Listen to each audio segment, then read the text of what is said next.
Un saludo cordial para toda la audiencia y para el Ministerio Verdad Adventista. Agradecemos a Dios por el estudio de la lección número 8 programada para el sábado 20 de agosto, Viendo al Invisible. El versículo de memoria se encuentra en Hebreos 11:27. Por la fe dejó a Egipto no temiendo la ira del rey porque se sostuvo como viendo al invisible. Nuestro estudio nos invita a contemplar los alcances de la fe en la experiencia de Moisés. Él pudo sostenerse como viendo al invisible. Desde el inicio de su vida fue preservada milagrosamente, cuando sus padres desafiaron el edicto del faraón, y luego fue adoptado como hijo de la hija del faraón. Y la historia de sus primeros 40 años de edad nos indica que se identificó con las necesidades de su pueblo e intentó propiciar las condiciones para liberarlos de Egipto, pero todo terminó en un fracaso que le obligó a huir hacia Madián. Después de su llamamiento en el encuentro milagroso con Dios en la visión de la zarza ardiendo, 40 años más tarde él regresa a Egipto y enfrenta al faraón paso a paso bajo la dirección y poder divino, superando todos los desafíos, sosteniéndose por la fe, como viendo al invisible hasta alcanzar la victoria final. Hebreos 11:1 dice: es pues la fe la certeza de lo que se espera, la convicción de lo que no se ve. La fe está basada en las evidencias del poder divino testificado en sus obras creadas, en sus promesas fieles, en la precisión y cumplimiento de sus pronósticos proféticos, y en sus actos providenciales y en su cuidado de nosotros.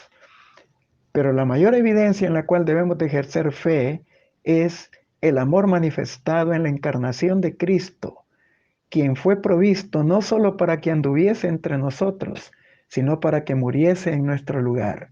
Juan 1 del 1 al 3, verso 14. Juan 3, 16 y verso 36.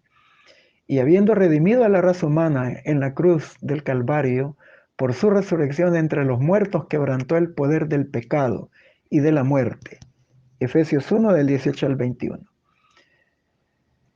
A Moisés le fueron presentadas las revelaciones especiales de estos acontecimientos a través de los servicios del santuario terrenal, pero cuando se manifestaron las espectaculares manifestaciones del poder divino, por la fe él pudo sostenerse viendo al invisible cuando vio de manera muy prominente la gran liberación de su pueblo.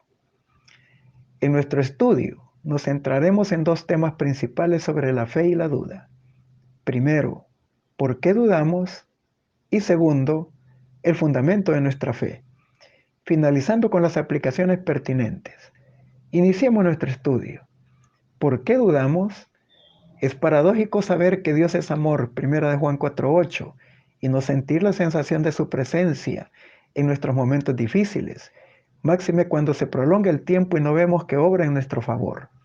Cuando se presentan opciones que no podemos alcanzar y no podemos obtener a pesar de que hemos orado por ellas y sabemos que Dios conoce lo que necesitamos y pedimos. Lo anterior nos obliga a preguntarnos, ¿por qué si Dios nos ama, las cosas no son diferentes? Y en muchas ocasiones hemos dudado de su bondad porque pensamos que actúa de forma distinta a lo que esperamos o deseamos e interpretamos que nuestra súplica fue rechazada. En Apocalipsis 21:5 se nos dice que las promesas de Dios son buenas, fieles y veraces, y nos confrontan a ejercer fe en Él y en ellas, ya que sin fe es imposible agradar a Dios. Hebreos 11:6. Cuando nuestra visión se limita solo a los asuntos temporales, perdemos de vista la profundidad de la dimensión de su poder, amor y misericordia en nuestro favor.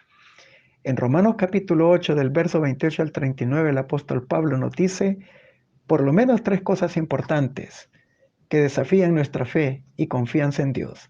1. A los que a Dios aman, todas las cosas les ayudan para bien. Romanos 8:28. Aquí se nos invita a discernir el propósito divino y nos desafía a confiar en Él aun cuando no veamos lo esperado o no entendamos su respuesta. 2.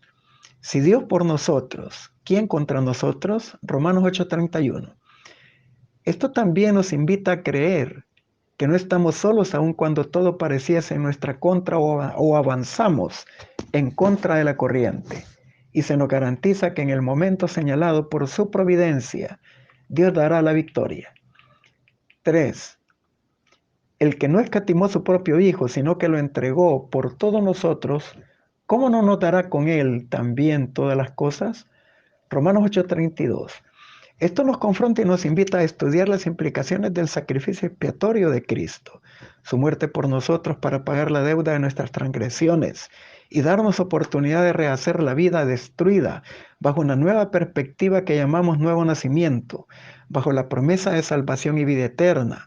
Y al comprender lo anterior, debemos de preguntarnos si acaso después de recibir estas bondades, no podría darnos los demás beneficios y suplir nuestras demás necesidades. En Romanos 5:8 se nos presenta el sacrificio de Cristo como la mayor prueba de amor, ya que cuando Cristo agonizaba en el Calvario, ninguno de nosotros hacía el bien, y aún así Cristo murió por nosotros, y sus beneficios son tanto para la vida actual como para la vida futura e inmortal. Cuando recordamos Romanos 8:31, si Dios con nosotros, ¿quién contra nosotros? Aquí se nos presenta la realidad de que Dios no es el responsable del dolor ni del sufrimiento humano, sino que está dispuesto a darnos la victoria sobre Satanás, su originador, y sus huestes espirituales de maldad que se combinan con él en nuestra contra. Continuamos con el fundamento de nuestra fe. Nuestra fe tiene fundamentos inconmovibles que debemos de analizar.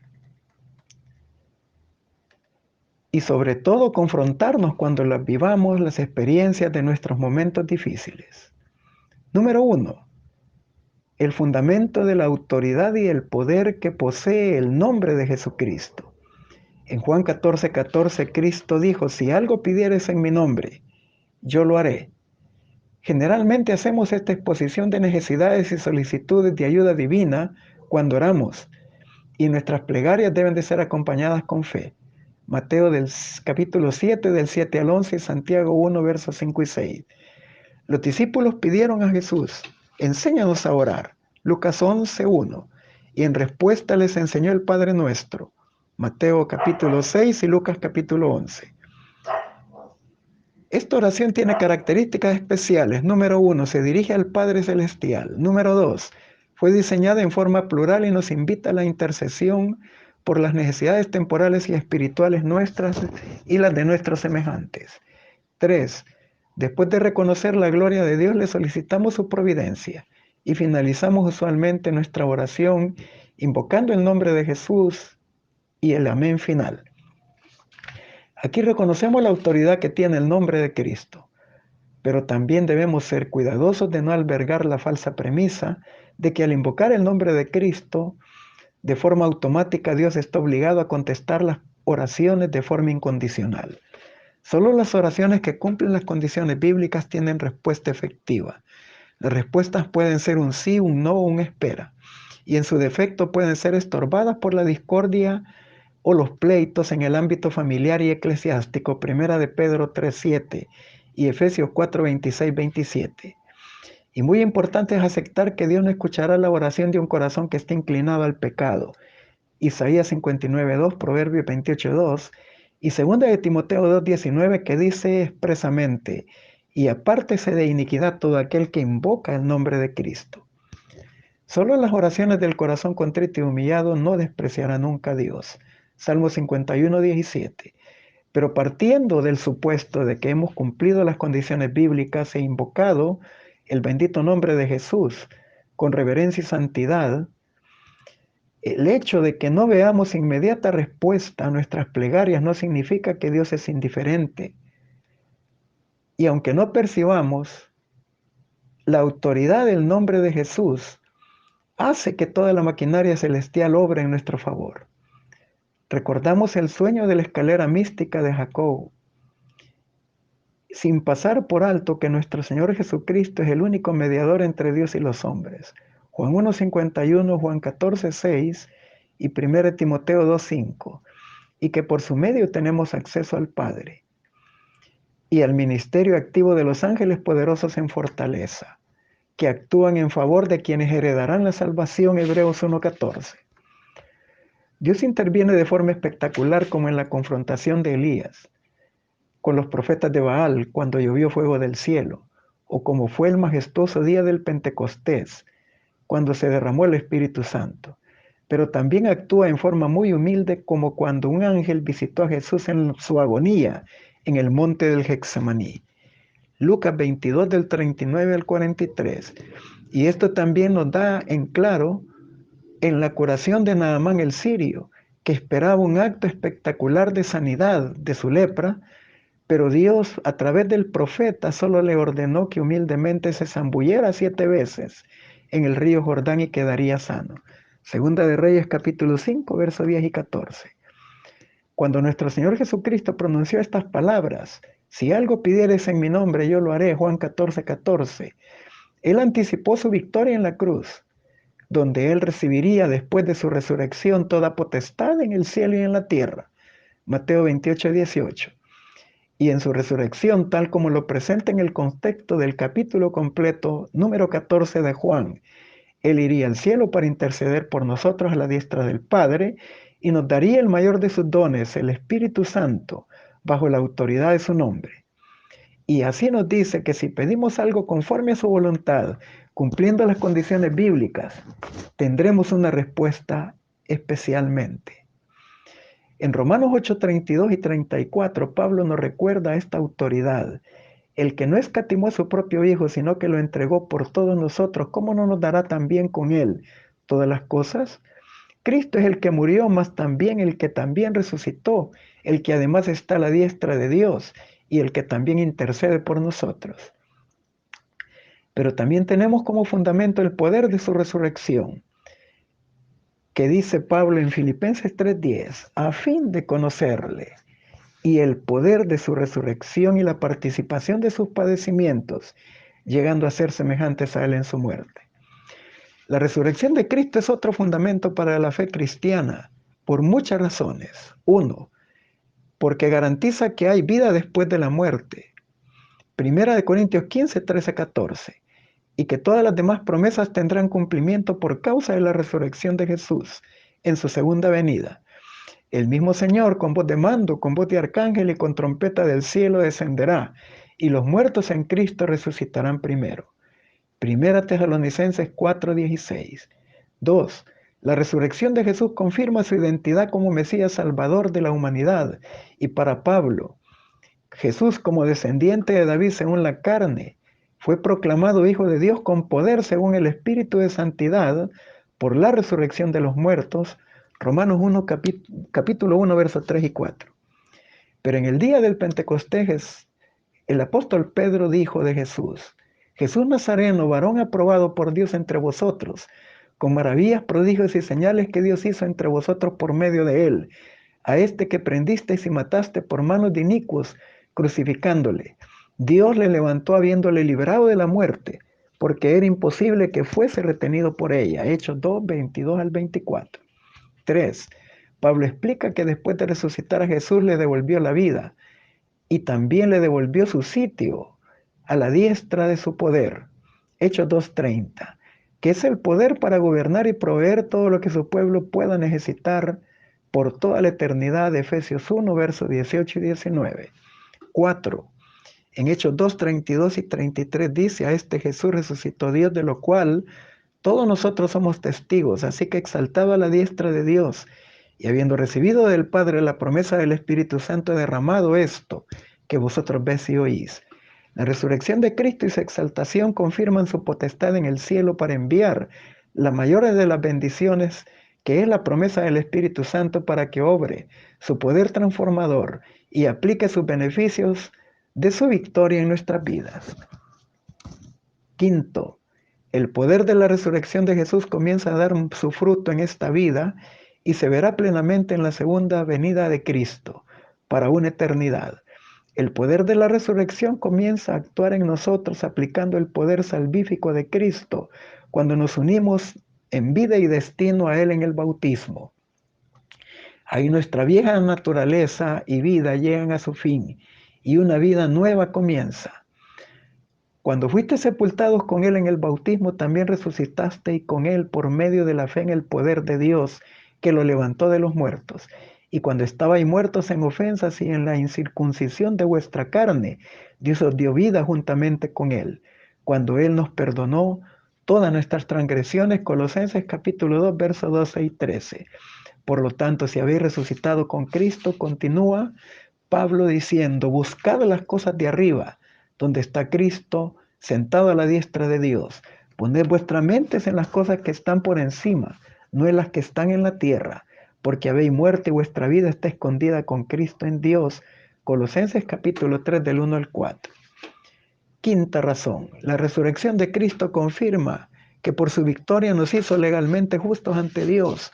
Él fue entregado por nuestras transgresiones y resucitado para nuestra justificación. Romanos 4:25. Y Jesús resucitó para garantizar nuestra justificación y eterna salvación. Romanos 5:20. Sexto, cuando Cristo resucitó, destruyó el imperio de la muerte y al final del conflicto, el postrer enemigo que será destruido es la muerte. 1 Corintios 15:26. Dios dará a sus hijos la inmortalidad. Romanos 6:23, verso 9 y Juan 3:16.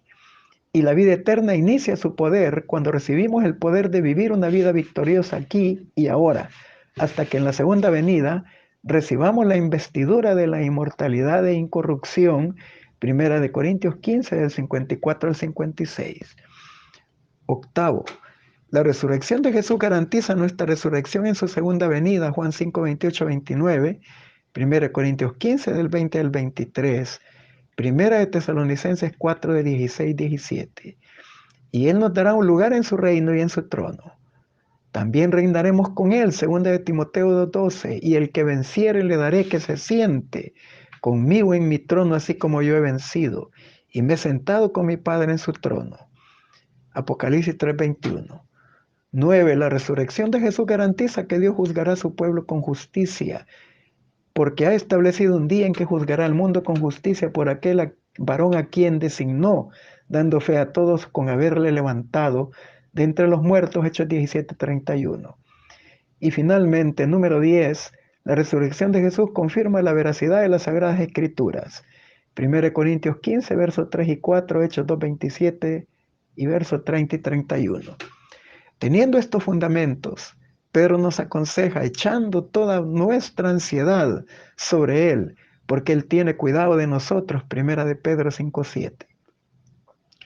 La ansiedad se define como un estado mental que se caracteriza por gran inquietud, intensa excitación y extrema inseguridad. Pedro cita el Salmo 55:22, echa sobre Jehová tu carga y Él te sustentará, no dejará para siempre caído al justo.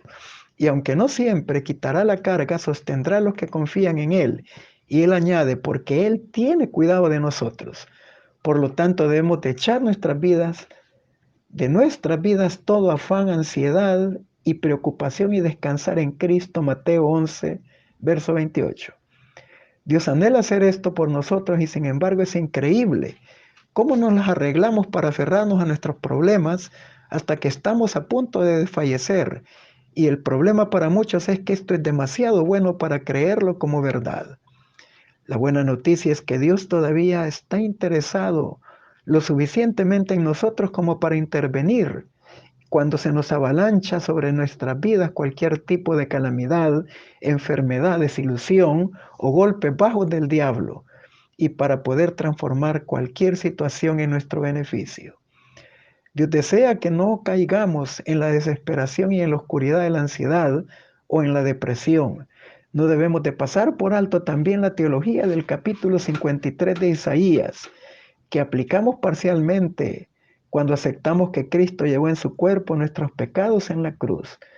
Pero Isaías 53:5, sobre todo en el verso 4, dice que Él llevó nuestras enfermedades y sufrió nuestros dolores.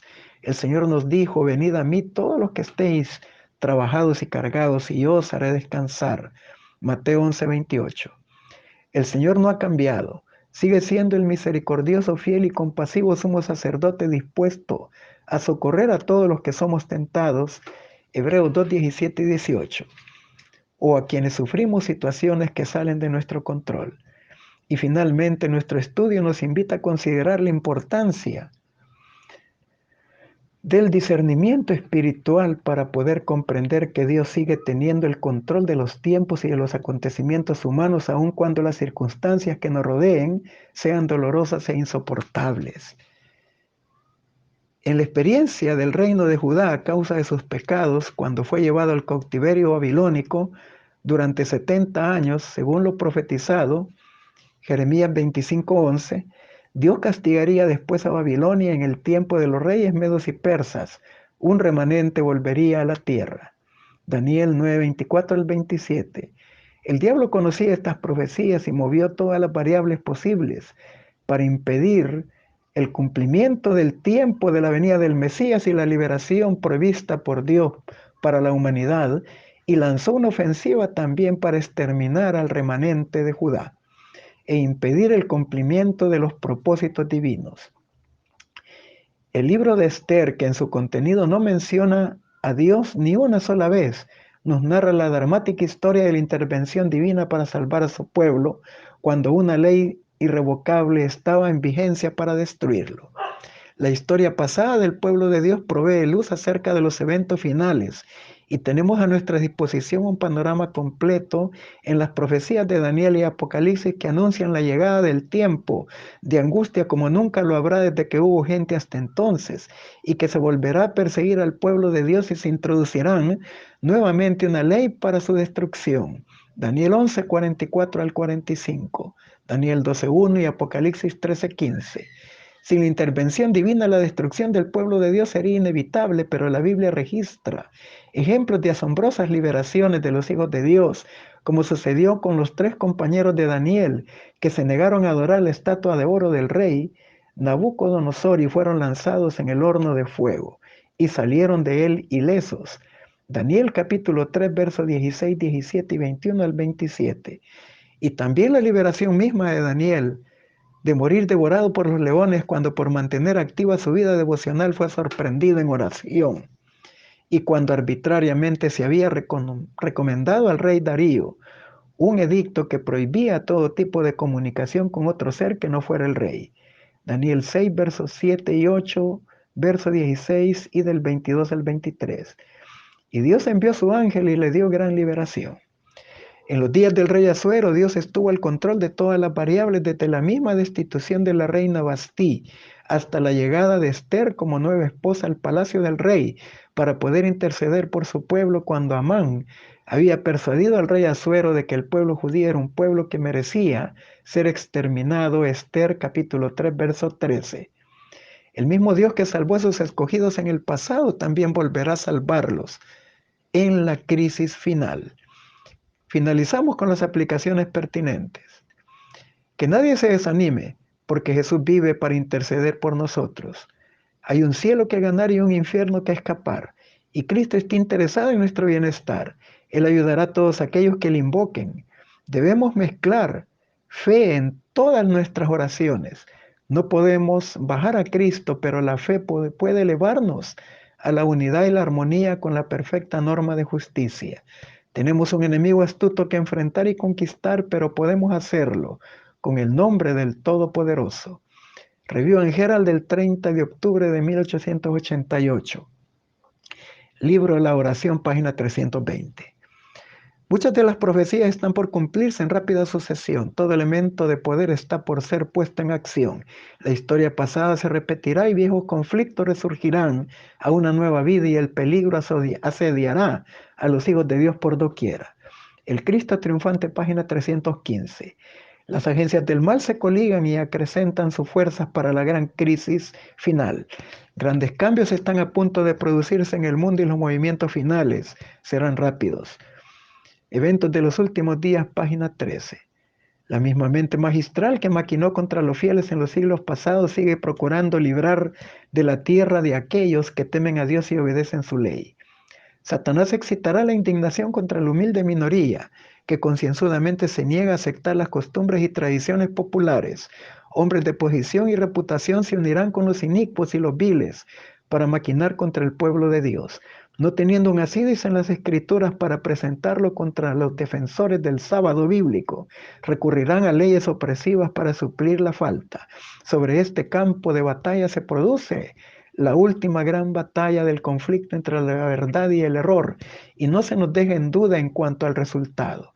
Ahora, como en los días de Mardoqueo, el Señor vindicará su verdad y a su pueblo. Maranata, el Señor viene, página 205. Las personas a quienes Dios ha hecho depositarias de su ley no han de permitir que se oculte su luz. La verdad debe de ser proclamada en los lugares oscuros de la tierra. Hay que hacerle frente a los obstáculos y superarlos. Debe hacerse una gran obra y esta obra ha sido confiada a los que conocen la verdad. Deben interceder poderosamente con Dios para obtener la ayuda. Ahora, el amor de Cristo debe difundirse en su propio corazón. El Espíritu de Cristo debe ser derramado sobre ellos y deben prepararse para subsistir en el juicio. Mientras estén consagrando ellos mismos a Dios, un poder convincente acompañará sus esfuerzos para presentar la verdad a otros, y su luz hallará acceso a muchos corazones. La última amonestación ha de ser proclamada a muchos pueblos y gentes y lenguas y reyes. Apocalipsis 10:11. Y se nos hace la promesa: he aquí yo estoy con vosotros todos los días hasta el fin del mundo. Mateo 28:20. Testimonio para la Iglesia, tomo 5, página 430. Continuemos con fe avanzando paso a paso, preparándonos espiritualmente con la conciencia y clara seguridad de que Dios tiene el control de los eventos y que Él ha prometido estar con nosotros hasta el fin. Les deseo un feliz sábado en la presencia del Señor.